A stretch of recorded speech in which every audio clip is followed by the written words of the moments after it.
Hello students, welcome to my YouTube channel physics fun. আজকে আমি এই লেকচারে কারেন্ট ইলেকট্রিসিটির আরও একটি গুরুত্বপূর্ণ থিওরেম নিয়ে আলোচনা করব, যে থিওরেমটার বিবৃতি বা প্রুফ তোমাদের বোর্ড এক্সামে আসে। ন্যূনতম তাপের সূত্র। ন্যূনতম তাপের সূত্র আজ আমাদের আলোচ্য বিষয় হচ্ছে এটি। জিনিসটা কি একটু বলি। আমরা প্রত্যেকেই জানি, ক্লাস 10-এ পড়েছি যে যখন কোনো বর্তনী দিয়ে কারেন্ট যায় বা কোনো রোধের মধ্যে দিয়ে কারেন্ট যায়, তার মধ্যে কি হয়? তাপ উৎপন্ন হয়, তাই তো? কতটা তাপ উৎপন্ন হয়? H is equal to I square R into T. যেখানে আইটা কি?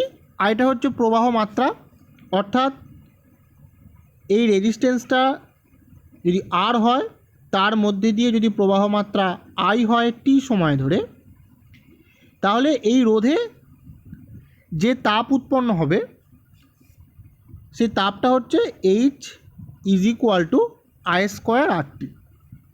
এটা আমরা জানি, তাই তো? এই তাপটা উৎপন্ন হয় কেন? কারণ আমরা পড়েছি যে কৃতকার্য করলে তাপশক্তি উৎপন্ন হয়।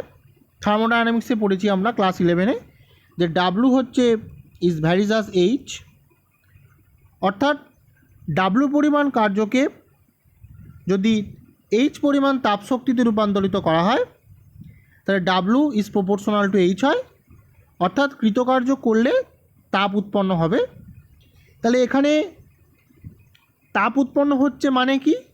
তেমন এখানেও একটা কার্য সম্পাদিত হচ্ছে, এবং সেই কার্যটা কত সেটা অলরেডি আমরা ম্যাক্সিমাম পাওয়ার ট্রান্সফার থিওরেমের লেকচারে পড়েছিলাম, যে কার্য মানে কি? কিউ ইন্টু ভি, অর্থাৎ আধান ইন্টু বিভব পার্থক্য। যেহেতু এখানে একটা আধান মিন্স এখানে ইলেকট্রন একটা বিভব পার্থক্যের মধ্যে দিয়ে যাচ্ছে, কারেন্ট যাওয়া মানে কি? ইলেকট্রনের প্রবাহ। ইলেকট্রনের প্রবাহটা কিন্তু আমরা কারেন্ট বলি। তাহলে ইলেকট্রন আমি ভাবতে পারি যে একটা বিভব পার্থক্যের মধ্যে দিয়ে যাচ্ছে, ইলেকট্রনটার চার্জ যদি কিউ হয়, বিভব পার্থক্যটা যদি ভি হয়, তাহলে কতটা কার্য করবে? W equal to Q into V. তাহলে এই কার্যটাই কিসে রূপান্তরিত হচ্ছে? তাপশক্তিতে রূপান্তরিত হচ্ছে। এবং কোন ফর্মুলা অনুযায়ী? ডাব্লু ভ্যারিজাস এইচ বা W equal to J H, এই ফর্মুলা অনুযায়ী হচ্ছে। ঠিক আছে, এবার কিউ মানে কি? কিউ মানে হচ্ছে আই ইন্টু টি। কিউ মানে হচ্ছে আই ইন্টু টি। আর ভি মানে কি? I into R. তার মানে কি হয়ে গেল? I square R T. এটা ডাব্লু। তাহলে এইচ কত হবে? ডাব্লু বাই জে, তার মানে I square R T by J. এটাকে আমরা কি বলেছিলাম? তড়িৎ প্রবাহ সংক্রান্ত জুলের সূত্রের গাণিতিক রূপ, যেটা আমরা ক্লাস 10-এ পড়ে চলে এসেছি, যে H is equal to I square R T by J. এটা হচ্ছে তড়িৎ প্রবাহ সংক্রান্ত জুলের সূত্র, তার গাণিতিক রূপ। এবার জে এর মানটা কত হয়? 1 হয় এসআই পদ্ধতিতে। তাহলে 1 হলে এইচ ইকুয়াল টু হয় আই স্কোয়ার আর টি, আর সিজিএস এটা 4.2 হয়। তাহলে তখন ফর্মুলাটা দাঁড়ায় H equals to 1/4.2 I square R T, তার মানে 0.24 আই স্কোয়ার আর টি। কিন্তু যেহেতু আমরা এসআইটাকে বেশি ইউজ করি, তাই আমরা H equals to I square R T এটাই মনে রাখি বেশি। তাহলে এটা হচ্ছে যদি কোনো বর্তনী দিয়ে আই কারেন্ট যায় টি সময় ধরে, এবং যদি বর্তনীটি রোধ আর হয়, তাহলে সেই বর্তনীতে উৎপন্ন তাপ হচ্ছে H equals to I square R T. কিন্তু আমরা এখানে যেটা প্রুফ করতে চাইছি সেটা হচ্ছে ন্যূনতম তাপের সূত্র। ব্যাপারটা কি?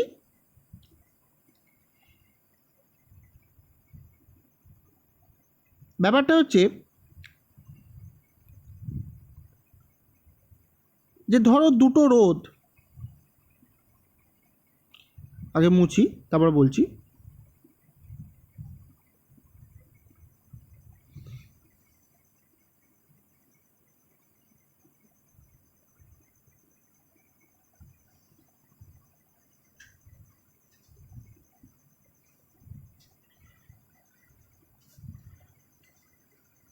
দুটো রোধ সমান্তরাল সমবায়ে যুক্ত আছে।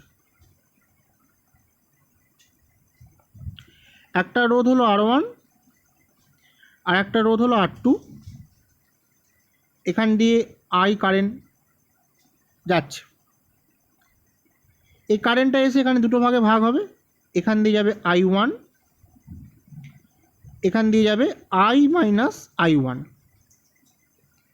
এটা আমরা KCL অ্যাপ্লাই করে পাই যে কারেন্ট এই বিন্দুতে ঢুকবে সেই কারেন্টটি এই বিন্দু থেকে নির্গত হবে। তাহলে I কারেন্ট ঢুকছে এই বিন্দুতে, আর যেটা নির্গত হচ্ছে সেটা কত? I1 plus I minus I1। তার মানে I1 ক্যান্সেল হয়ে গেল, তার মানে I কারেন্ট বেরোচ্ছে। তাহলে এখন এই R1 রোধে I1 কারেন্ট যাচ্ছে t সময় ধরে,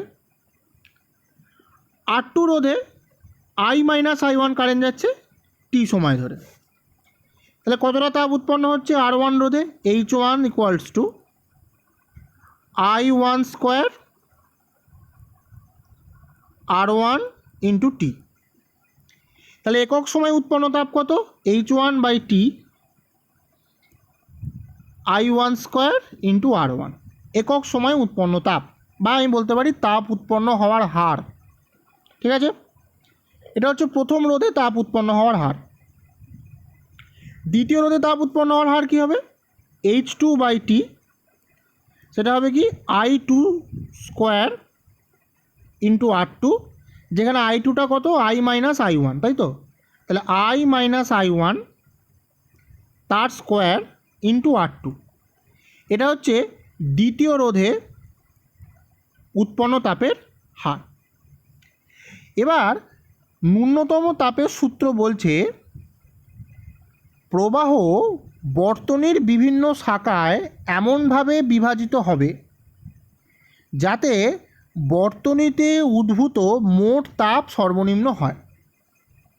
তাহলে কি বললাম? আবার বলছি, কোনো তড়িৎ বর্তনীতে প্রবাহ মাত্রা বর্তনীর বিভিন্ন শাখায় এমনভাবে বিভাজিত হয় যাতে বর্তনীতে উদ্ভূত বা উৎপন্ন মোট তাপ সর্বনিম্ন হয়। এটাকে আমরা বলে থাকি ন্যূনতম তাপের সূত্রের বিবৃতি। আবার একবার বলছি, কোনো তড়িৎ বর্তনীতে বর্তনীর বিভিন্ন শাখায় তড়িৎ প্রবাহ মাত্রা এমনভাবে বিভাজিত হয় যাতে বর্তনীতে উদ্ভূত মোট তাপ সর্বনিম্ন হয়। তাহলে এই রোধে উৎপন্ন তাপ হচ্ছে এইটা, এই রোধে উৎপন্ন তাপ হচ্ছে এইটা, তাহলে মোট তাপ কত? এইটা প্লাস এইটা।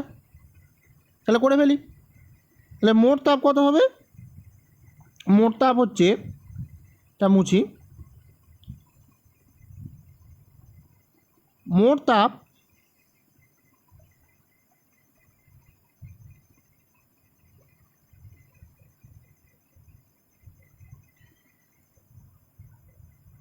H is equals to H1 plus H2। তাহলে আমি লিখতে পারি কি I1 square into R1 plus I minus I1 square into R2। এটা হবে একক সময়ে উদ্ভূত মোট তাপ।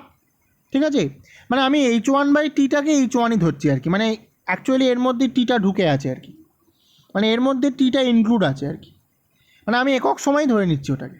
ঠিক আছে, নাহলে একটা করে টি ওখানে এক্সট্রা মানে আসবে, আমি সেটা চাইছি না, শুধু আমি I আর R দিয়ে রিলেশনটা রাখতে চাই যে মানে একক সময়ে আমি ধরে নিচ্ছি যে H1 আর H2টা হচ্ছে কিন্তু একক সময়ে উৎপন্ন তাপ, আর Hটা হচ্ছে একক সময়ে উৎপন্ন মোট তাপ। তাহলে এটা হলো কি একক সময় উৎপন্ন মোট তাপ বর্তনীতে। এবার আমি কি বলছি যে এই তাপটা কী হবে? সর্বনিম্ন হবে। আমি অলরেডি ম্যাক্সিমাম পাওয়ার ট্রান্সফার থিওরেমে বলেছিলাম যে সর্বনিম্ন হওয়ার কন্ডিশনটা কি? ফার্স্ট ডেরিভেটিভটা 0 হবে। যে y ইকুয়াল টু fx এই ফাংশনের ক্ষেত্রে আমি ম্যাক্সিমাম বা মিনিমাম যাই বার করতে যাই না কেন, dy বাই dxটাকে আমাকে বার করে প্রথমে 0 করে দিতে হবে। 0 করে দিয়ে আমি যে কন্ডিশানগুলো পাবো সেই কন্ডিশানগুলো ডবল ডেরিভেটিভে পুট করে দেবো। পুট করে যে কন্ডিশানের জন্য লেস দ্যান 0 আসবে সেটা ম্যাক্সিমাম হবে, যে কন্ডিশানের জন্য গ্রেটার দ্যান 0 আসবে সেটা মিনিমাম হবে। এটা আমি অলরেডি বলে ফেলেছি। তাই আমি এটা রিপিট করছি না। তোমাদের যদি এটা না জানা থাকে তোমরা ম্যাক্সিমাম পাওয়ার ট্রান্সফার থিওরেমের যে লেকচারটা আছে আমার ইউটিউবে, এই মানে ফিজিক্স ফান চ্যানেলে তোমরা গিয়ে একবার দেখে নিতে পারো, সেখানে আমি ম্যাক্সিমাম মিনিমামের ডিটেলস আলোচনা একটু করেছি। তাহলে আমাকে এখানে কি করতে হবে, যেহেতু আমি এখানে মিনিমাম তাপ বের করতে চাইছি, ন্যূনতম তাপ, ন্যূনতম কথাটা লেখা আছে দেখো, তাহলে আমি সার্কিটের মিনিমাম হিট পাওয়ার কন্ডিশানটা বের করতে চাইছি, তাই তো? তাহলে আমি কি করব, এই এইচটাকে ডেরিভেটিভ করব। এখন প্রশ্ন হচ্ছে কার সাপেক্ষে করব? অবশ্যই উত্তর হবে I1 এর সাপেক্ষে। কেন? কারণ আইটা তো কনস্ট্যান্ট, মেন কারেন্ট যেটা আসছে সেটা তো কনস্ট্যান্ট, কিন্তু কীভাবে ভাগ হচ্ছে সেটা আমার হাতে নেই। ভাগটা কিভাবে হবে সেটা আমার হাতে নেই, সেটা কিন্তু এই রেজিস্ট্যান্সে অনুযায়ী ভাগ হবে। R1 R2 কেমনভাবে আছে, R1 R2 এর ভ্যালু কত, সেই অনুযায়ী কিন্তু এই কারেন্টটা ভাগ হবে। তাহলে কারেন্টের ভাগটা কিন্তু আমার হাতে নেই, কিন্তু আইটা মানে যে কারেন্টটা আমি ব্যাটারি থেকে পাঠাচ্ছি সেটা কিন্তু কনস্ট্যান্ট। তার মানে এখানে কার সাপেক্ষে ডেরিভেটিভটা করতে হবে, এখানে I1 এর সাপেক্ষে ডেরিভেটিভটা করতে হবে, বিকজ এইচটা হচ্ছে এখানে I1 এর একটা ফাংশন। তাহলে DH/DI1 কত হবে? 2I1 ইন্টু R1, তোমরা প্রত্যেকে ডেরিভেটিভ জানো, এক্স স্কোয়ার ডেরিভেটিভ হচ্ছে 2x, প্লাস এক্ষেত্রে কত হবে 2 into I-I1 into minus R2, sorry 2 into I-I1, মাইনাসটা আলটিমেট এখানে একটা মাইনাস হয়ে যাবে, এখানে একটা মাইনাস হবে, ইন্টু R2। ঠিক আছে, এটা কী করে হলো জানতে গেলে আমার চেন রুলের যে লেকচারটা আছে, লেকচারটা দেখে নেবে একবার, যে চেন রুল ফলো করেছি আমি এখানে, যে I-I1টাকে আমি মনে মনে x ধরেছি, তাহলে এক্স স্কোয়ার ডেরিভেটিভ কত 2 ইন্টু এক্স, কিন্তু এটা x নয়, তাহলে তার একটা ডেরিভেটিভ আমাকে পাশে গুণ করতে হবে। ঠিক আছে, যদি তোমরা চেন রুল সম্বন্ধে না জেনে থাকো তাহলে আমার চেন রুলের উপর একটা লেকচার আছে, তোমরা সেটা গিয়ে দেখে নিতে পারো। ঠিক আছে, আমি এখানে চেন রুল ফলো করে আমি এই ডিফারেন্সিয়েশনটা করেছি। তাই DH/DI1টা আমি বের করলাম। তাহলে যেহেতু আমি মিনিমামের কন্ডিশান বার করছি, তাহলে DH/DI1 কী হবে, DH/DI1টা 0 হবে, কারণ আমি বলেছি যে ম্যাক্সিমাম বা মিনিমামের কন্ডিশান হচ্ছে যে ফার্স্ট ডেরিভেটিভটা 0 হয়। তাহলে কী আসছে 2 into I1 R1 minus 2 into I-I1 into R2 equal to হচ্ছে 0। তাহলে এখান থেকে কী আসছে 2 ক্যান্সেল হয়ে গেল, I1 ইন্টু R1 সমান I-I1 ইন্টু R2। এবার I-I1টাই কি I2, কারণ I1 প্লাস I2 মানেই হচ্ছে I, টোটাল কারেন্ট I। তাহলে I থেকে আমি যদি I1 বাদ দিই তাহলে I2 পাবো, তাহলে এটার জায়গায় আমি কি লিখতে পারি I2। তাহলে আমি মুছি এখানটা, তাহলে আমি এখান থেকে দেখতে পাচ্ছি আলটিমেট এক্সপ্রেশনটা আমার কি এলো, আলটিমেট এক্সপ্রেশনটা আমার এলো যে I1 ইন্টু R1 সমান হচ্ছে I2 ইন্টু R2, যেখানে আমি I-I1 এর পরিবর্তে I2 লিখেছি। তাহলে এখান থেকে দেখো I1/I2 সমান কত R2/R1, এই কন্ডিশানটা আমি পেলাম। অর্থাৎ এই কন্ডিশানটা কি আমাকে বলছে যে I1/I2 মানে প্রথম রোধের মধ্যে দিয়ে প্রবাহ ইস টু দ্বিতীয় রোধের মধ্যে দিয়ে প্রবাহ সমান দ্বিতীয় রোধ ইস টু প্রথম রোধ। অর্থাৎ বর্তনীতে প্রবাহ মাত্রা বর্তনীর বিভিন্ন শাখায় এমনভাবে বিভাজিত হবে যাতে উদ্ভূত তাপ সর্বনিম্ন হয়। আমি তো এটা মানে বিবৃতিতে বলার সময় বলেছিলাম। তাহলে সেটাকে ধরে নিয়ে মিনিমামের যে কন্ডিশানটা আমি পেলাম, সেটা কি পেলাম, যে কারেন্টটা কিভাবে ভাগ হবে, রেজিস্ট্যান্সের উল্টো রেশিওতে ভাগ হবে। কারণ দেখো এখানে I1/I2 সমান R2/R1, রোধের ব্যস্তানুপাতে ভাগ হবে। আমার কথাটা বোঝা গেল, রোধের ব্যস্তানুপাতে ভাগ হবে। ঠিক আছে, মানে যে কারেন্টটা মূল যে প্রবাহটা আসছে সেটা যখন দুটো শাখায় বিভক্ত হবে, কীভাবে বিভক্ত হবে? রোধের ব্যস্তানুপাতে বিভক্ত হবে। অর্থাৎ যেটা বেশি রোধ তার মধ্যে দিয়ে কম প্রবাহ যাবে, যেটা কম রোধ তার মধ্যে দিয়ে বেশি প্রবাহ যাবে, কিন্তু মোট প্রবাহটা একই থাকবে। মোট প্রবাহটা একই থাকবে কারণ সেটা তো কেসিএল ল মেনে চলছে, কারচক কারেন্ট ল মানছে যে কারেন্ট এসে প্রবেশ করবে সেই কারেন্টই নির্গত হবে। একটা বর্তনীতে একটা কোনো বিন্দুতে যতগুলো কারেন্ট এসে মিট করবে তাদের যোগফলটাই হচ্ছে যে কারেন্টটা বেরোবে তার সাথে সমান। তার মানে মোট কারেন্টটা কিন্তু একই থাকতে হবে, কারণ চার্জ কোথাও নষ্ট হবে না, সেটা আমরা অলরেডি কেসিএলে পড়েছি, ঠিক আছে। কিন্তু এখানে যেটা ব্যাপার হচ্ছে যে কারেন্টটা এমনভাবে বিভাজিত হবে, কীভাবে বিভাজিত হবে? যে রোধের ব্যস্তানুপাতে, তবেই কিন্তু বর্তনীতে উৎপন্ন তাপটা ন্যূনতম হবে, বর্তনীতে উদ্ভূত বা বর্তনীতে উৎপন্ন মোট তাপটা সর্বনিম্ন হবে। এবার সর্বনিম্ন বলছে কী করে? তার কারণ হচ্ছে আমি যে কন্ডিশানটা পেলাম, এই কন্ডিশানটা আমি যদি ডবল ডেরিভেটিভে বসিয়ে দিই তাহলে লেস দ্যান জিরো আসবে, কিন্তু ডবল ডেরিভেটিভটা এখানে করে দেখাবার দরকার নেই।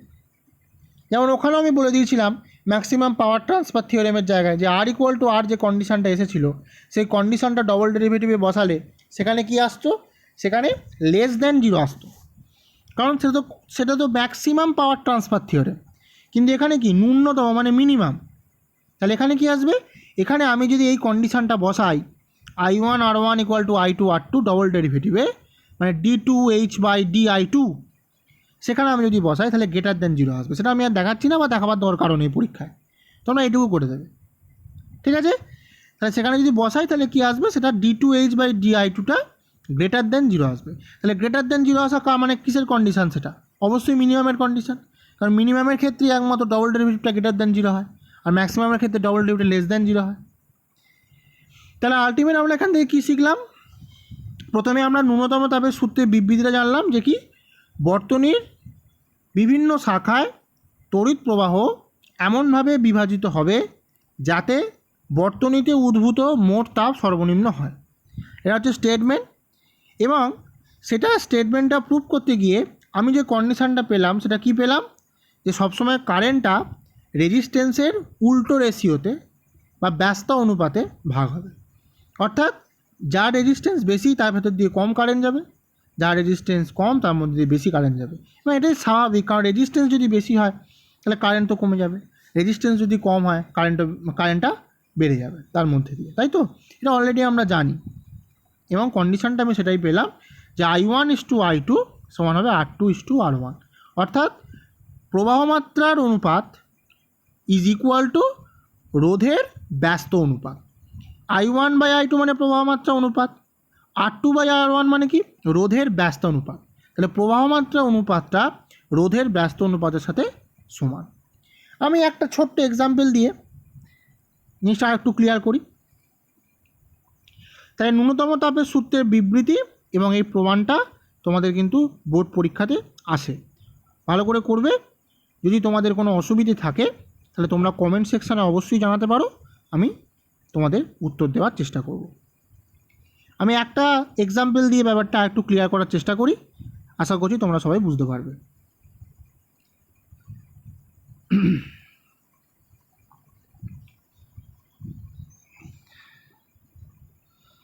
ধরো আমি একটা সার্কিট আঁকছি,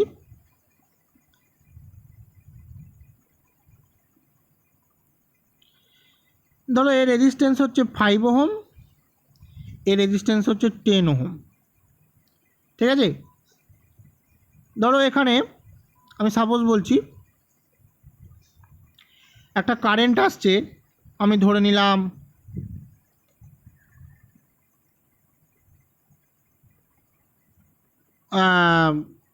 কত ধরবো, ধরো একটা কারেন্ট আসছে এখান দিয়ে, লেটস সে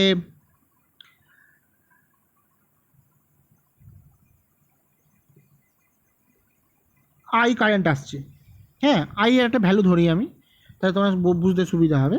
আমি ধরে নাও এখান দিয়ে ধরে নাও 5 অ্যাম্পিয়ার কারেন্ট আসছে, হ্যাঁ 5 অ্যাম্পিয়ার কারেন্ট আসছে।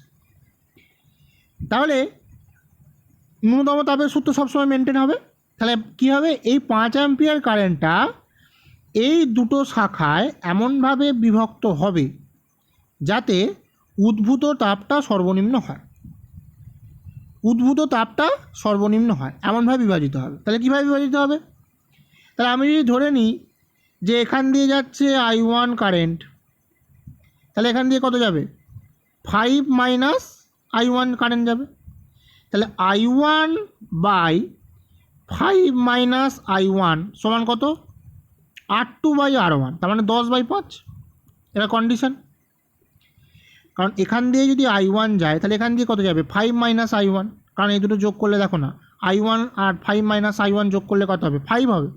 তাহলে 5 ঢুকছে, 5 বেরোচ্ছে। তাহলে কেসিএলকে সমর্থন করে, কারণ কেসিএল মানে হচ্ছে যে কারেন্টটা প্রবেশ করবে সেই কারেন্টটাই নির্গত হবে। বর্তনীর কোনো একটা বিন্দুতে মোট যে কারেন্ট প্রবেশ করবে, মোট যে প্রবাহ মাত্রা প্রবেশ করবে, সেই প্রবাহ মাত্রাই ওই বিন্দু থেকে নির্গত হবে, তাই তো? তাহলে আমি যদি ধরে নিই এখান দিয়ে যাচ্ছে I1, এখান দিয়ে যাচ্ছে 5 মাইনাস I1, তাহলে I1 বাই 5 মাইনাস I1 মানে কি? কারেন্টের রেশিওটা হবে রেজিস্ট্যান্সের ঠিক উল্টো রেশিও, মানে রেজিস্ট্যান্সের উল্টো রেশিও মানে 10/5।